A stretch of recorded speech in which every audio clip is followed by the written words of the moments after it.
El canciller mexicano Marcelo Ebrard reconoció que de no haber llegado a un acuerdo con Estados Unidos en el tema arancelario, las repercusiones para México hubieran sido de grandes dimensiones. En primer lugar sería, estimamos, como incrementar el IVA de golpe 10% en términos de tus condiciones de vida. Implicaría probablemente la pérdida de 1.200.000 empleos. Implicaría una caída en el Producto Interno Bruto de más de 1 punto.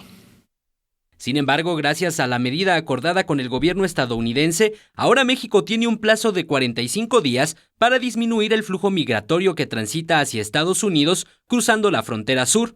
En conferencia de prensa en Palacio Nacional, el secretario de Relaciones Exteriores explicó algunas de las acciones que México realizará a partir del acuerdo tomado. Que la Guardia Nacional Mexicana va a cubrir todo el territorio nacional y también la frontera sur. Eso no se deriva del acuerdo con Estados Unidos. Eso ya estaba establecido. Lo quiero subrayar porque he visto comentarios en los medios de algunas personas que dicen que vamos a militarizar la frontera sur. Bueno, eso es inexacto. Agregó que se realizará un registro puntual de migración y se dará asilo a migrantes que están en proceso de solicitar su ingreso a territorio estadounidense.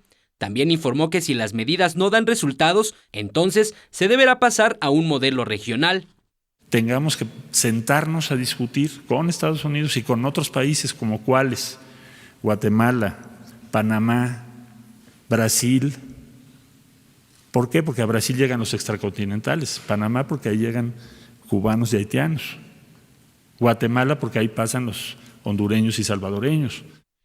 Sin embargo, se dijo confiado en que las medidas planteadas por México tendrán éxito y detalló que para lograrlo pedirán a las organizaciones de migrantes de Centroamérica que ayuden a México. Cabe destacar que el fin de semana pasado, en un acto masivo en Tijuana, Baja California, el presidente Andrés Manuel López Obrador recibió el respaldo de diversos sectores. Ahí mismo, el jefe del Estado mexicano extendió su mano abierta a su homólogo estadounidense.